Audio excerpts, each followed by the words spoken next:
Welcome one, welcome all to another episode of the What Does It Mean podcast. I'm Chris Versace. Joining me as usual, the one, the only, Lindsey Bell. Lindsey, before we get started on today's topics for the What Does It Mean podcast, I think we got some really good ones. I've got to ask you a quick question. With all this hullabaloo going on about TikTok, maybe getting sold to Elon Musk, maybe not even getting sold at all, are you a consumer of TikTok? I'm not, because I guess I am an old millennial and apparently I can't figure out how to use it. But I do have an account. Occasionally I open it up to check it out, but I get lost. So you're a creeper. You're a creeper is what you're saying. Okay, I'm that's not even a good creeper because I just get frustrated after like 3 minutes. What about you? I do not. I barely use social media as it is on the more traditional platforms, X, maybe a little Instagram, LinkedIn, and you're way more savvy on LinkedIn, which is why we always say folks should check you out and LinkedIn with all the great stuff you post there. But no, I was just kind of curious about this, a little back and forth. If it does get sold, it'll be interesting to see what that means for the digital advertising space and potential implications for companies like Meta, Google, maybe even a Trade Desk or two. But I was just kind of curious from a use perspective, what you were using it for or not. Yeah, I think regardless of what happens, there's definitely been a bifurcation. There's multiple different types of social sites now available to really fit any one of your social needs. So if you're an advertiser, it makes it a lot more difficult, right? Maybe even for consumers too. I totally agree, because sometimes you got to sit there in I got a few minutes. Am I going on Instagram? Am I going on LinkedIn? Am I going on Blue Sky? Am I going on Threads? Am I going back to X and seeing all the nonsense that's there? Anyway. All right. Well, thanks for that insight, Lindsey.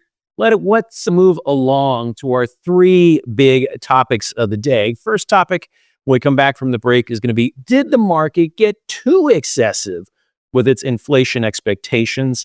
Second topic, we are going to discuss a current tragedy that's unfolding on the western side of the United States, the California fires, and what some of the implications might be for the economy and other things that folks should contemplate as investors.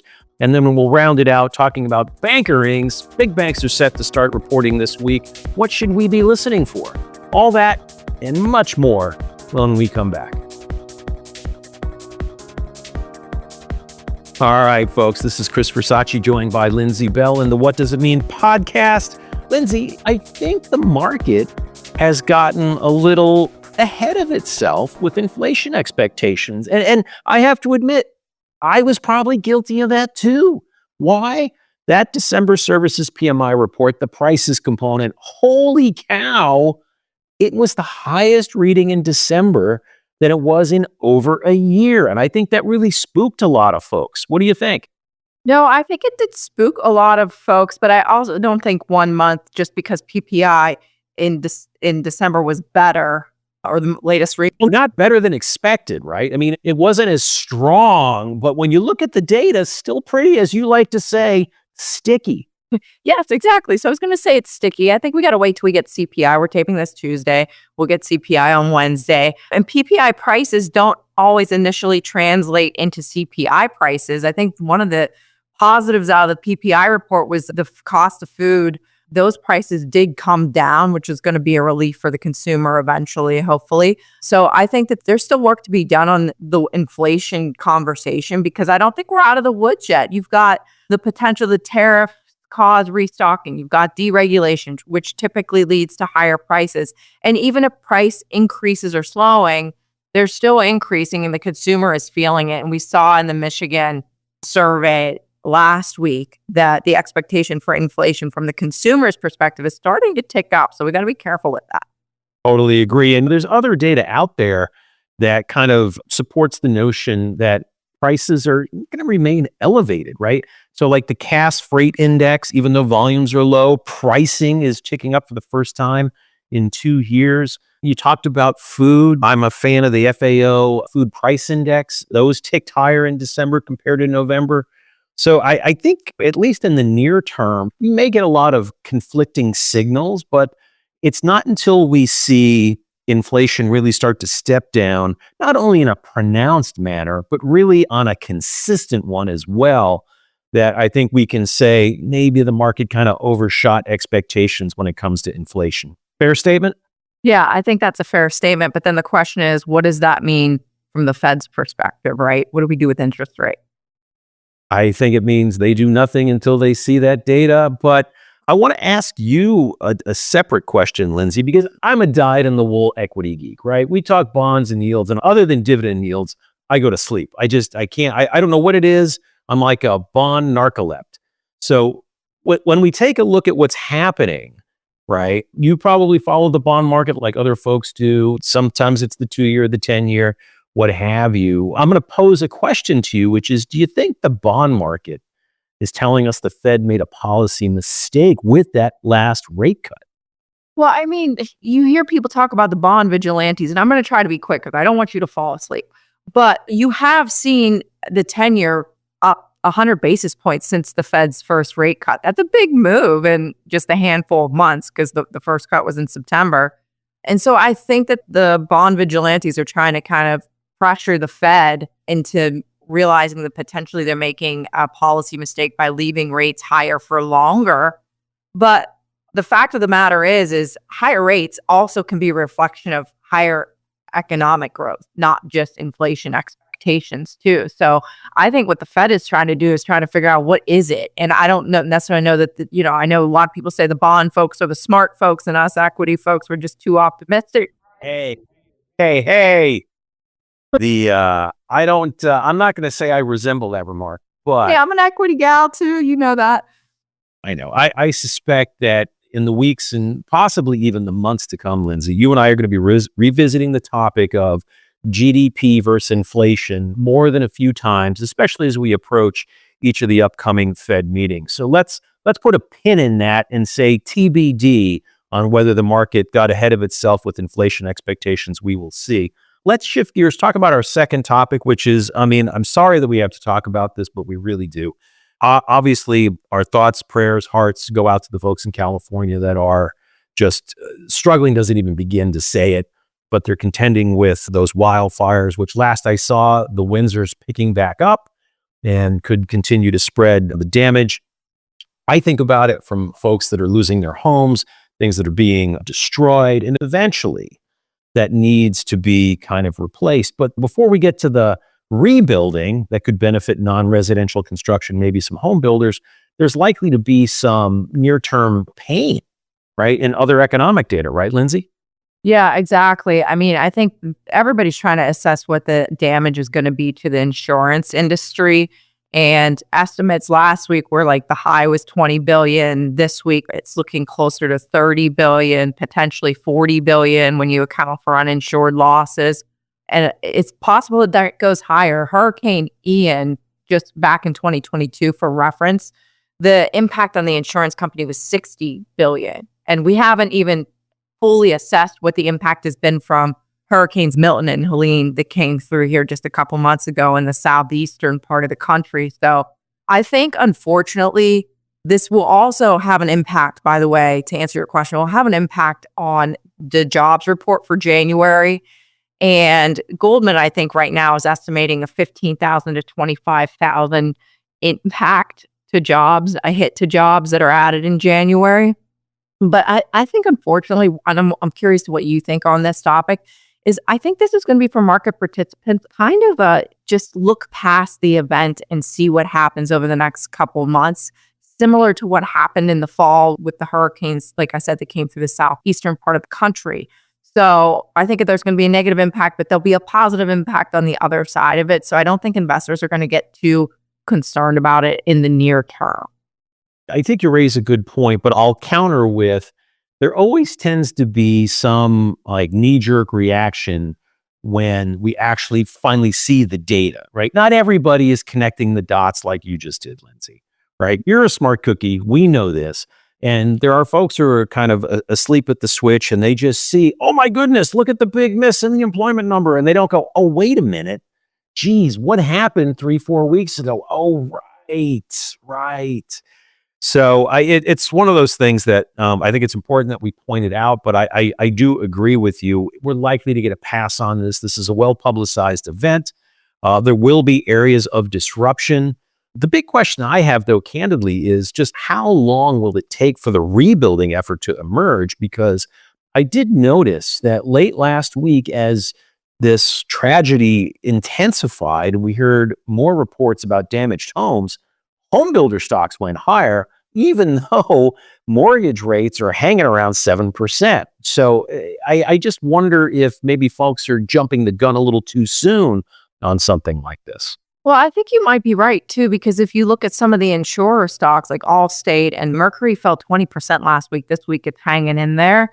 And so I do think you get this knee-jerk reaction from different parts of the economy, different sectors that are impacted in different ways.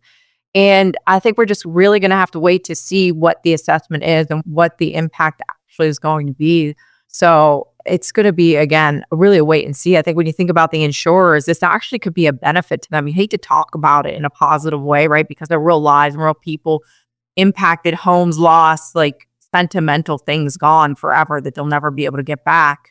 But insurance companies, when these types of events happen, it helps them to raise their premiums, which, by the way, then flows through to inflation. FYI. Yeah. You're singing Warren Buffett's favorite song, right? He loves insurers and he loves to buy them when they're down and out, like after events like this, because to your point, pricing rolls in, margins go higher, earnings go higher. It's who would have thought that sweet Uncle Warren was such a cynic, huh? Not me. Right. Let's close this out by saying that from my perspective, if you're looking to play the rebuilding angle on this, I would suggest that you consider some of the more non-residential construction stocks like United Rentals, Vulcan Materials, and the like, because they're continuing to benefit from infrastructure spending and other non-residential spending growth. Wink, wink, Lindsey. Data centers, say it with me, data centers. Data centers. All right.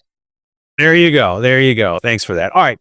Let's move on to our third and final topic. We are at the mouth of the December quarter earnings season, and typically most earnings seasons begin with a flood of banks, whether they're big banks or other financial companies. We are getting them this week. JP Morgan, Goldman Sachs, Citigroup, Morgan Stanley, Bank of America, PNC, Wells Fargo, and I think BlackRock too. So, Lindsey, I'm curious because as you reminded me, you are an equity investor. When you look into these bank earnings, and if you have a favorite one, great. If you don't, that's fine. But generally speaking, what are the line items that you go to right away? Well, I mean, maybe this is old school. I always go to net interest margin. You want to learn how the companies are performing on their loans, if they're actually making money on them or not, and if they're able to expand that. So I always look at that. But when I look at these companies too, I like to look at top line growth too, and what's driving that. And for a lot of the big money center banks, the bigger banks, that's going to be deal activity, deal making. So whether it's M&A or IPOs, there's a prediction that that's going to pick up in 2025. And I think that we've got some anecdotal evidence or hard evidence actually from Jefferies, who reported earnings last week, and they talked about how their investment banking revenue came in better than expected, reaching a new quarterly record for the company. So if Jefferies is doing well, they're in the middle market. FYI, by the way, that was one of my first jobs out of college, working in the investment banking unit at Jefferies. Oh, how many nights did you sleep under your desk, Lindsey? Too many to count. But yeah, a lot of long nights, long hours there. But deal making's on the up and up for 2025. But also, we just talked about interest rates. This is something that benefits the banks, right? Net interest rate margin. You compare what the rate they're loaning at versus the rate they have to pay out the depositors. And we've seen the yield curve turn into positive territory. That is a positive for banks, right? It means they're able to make money on their loans. So that's a favorable yield curve. There's a narrow spread between bonds and corporate loans as well, too. So that means that the health of those corporate loans that they're lending is positive. And so I think when you look at all this, you think about the deregulatory, the friendlier regulatory environment that we're entering in. The FTC commissioner, Lena Khan's on her way out. We've seen changes at the Fed with Michael Barr stepping down in preparation for President Trump to take over and potentially get some of his folks in there. So I think that this is a positive for the banks. I think numbers have been cut going into earnings season. And I think valuation when you look at the financial services sector, which has struggled since the beginning of December, look a lot less stretched than other sectors. So I think there's opportunity here, Chris. I don't know how you're playing it. I think that I'm sticking with the larger, higher quality names. I don't know how you're looking at financials. Well, I can tell you, in the Street Pro portfolio that I run, we've been long Bank of America and Morgan Stanley, and they have been working for us. I think that picking up on the points that you mentioned, why Morgan Stanley, right, in particular, because when you look at their blend of business, they're not really like a commercial bank, right? They're really centered on two key areas: investment banking. In 2024 was a better environment for deal making. And I agree with you that 2025 looks to be even better. But the other side of their business is asset management, where they've been not only taking share, but benefiting from what we've seen in the market. 2023, 2024, 2 years back to back, better than 20%. And we'll see remember our conversation with Mr. Hirsch, right? So no Santa Claus rally. We had the first 5 days was positive. Need to see what January does. And if that's the case, we could be in for another solid year, or at least according to the sentiment indicators. But I know you, Lindsey, and I will continue to stick to the data and figure it out as we go. That's what we do. But I continue to like Morgan Stanley for that. With Bank of America, to your point, I will be listening for what they say about net interest income in the coming year, but also stepping back. Even though we don't participate in JP Morgan, I, like others, of course, will be very interested in what Jamie Dimon has to say about the economy, what he sees about loan activity going forward, what his comments on interest rates, both for their business, but also for the economy as well. And I suspect he'll sprinkle in some other insights that we'll probably put to work in the portfolio. So I am looking forward to that in particular. Now, Lindsey, is there as we look forward, we're both kind of bullish on these big banks. Any risks out there, do you think? I actually, I kind of think the risk is to the upside. So if I have to go negative when I think about this, I think it's a far off risk, but the risk that the consumer slows down substantially and that delinquencies pick up substantially, or foreclosures in the housing market pick up. So that would be one area that we got to closely watch, is the consumer. But you know me, I think we're both positive on the consumer. I think they've been resilient for quite a while now, and I think they can continue that, especially with jobs data picking up in December. And I've been calling it a post-election hiring pop that's been happening. And so I think if that continues and real wages continue to grow, that the consumer can be okay and could continue to be resilient. But so that's where I'd look. The other thing is, you just got to consider geopolitics and things that are out of our control too. But overall, or a Fed policy mistake. But I don't know. I feel like I'm at all grasping for the negative. What do you think? The one area of weakness, I think, would be for banks with greater exposure to the housing market, because to the extent that rates are higher for longer and mortgage rates are hovering, let's say, closer to 7%, right? As soon as we saw that in December, the Mortgage Bankers Association new mortgage originations index rolled over big time on that. And that just tells you that folks are not anxious to trade up in their mortgage rate to around 7%. So that could be a headwind, but I think you and I are going to learn a lot more about that as we get more inflation data. But, at the same time too, there is this component of household formation, right? People do get on with their lives. And sometimes you got to move out, move into a new home, you got to move for a job, what have you. And I will share this. I may not want to trade up to 7% in a mortgage, right? Personally. But my very first mortgage, 8%. So Yeah. not exactly a huge deal breaker when you think about it. Yeah. Somehow the economy got along at rates like that back in the 80s, 90s, right? 80s. 90s, Lindsey. 90s. I'm not that old. Don't let the temporary beard fool you. I'm not that old. All right.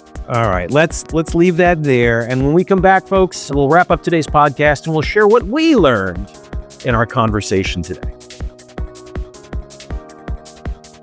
All right, Lindsey, that's a wrap for this week's episode of the What Does It Mean podcast. Ladies first. It also takes the pressure off me to come up with an answer, but what stood out in our conversation to you? What did you learn this week?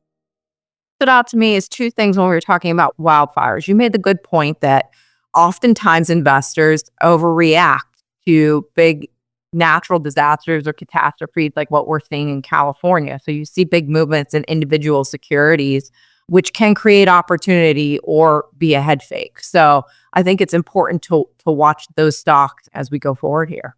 How about you? What did you learn? What was the most insightful thing that we talked about? Well, because I kind of fall asleep when we talk bonds and that dynamic, the fact that you pointed out that the Treasury yield has righted itself, and that's an opportunity, a potential tailwind for banks, that really steps out for me. And it says that I really got to pay a little more attention to that and adjust my thinking accordingly. That's what I would say, Lindsay. What do you think of that?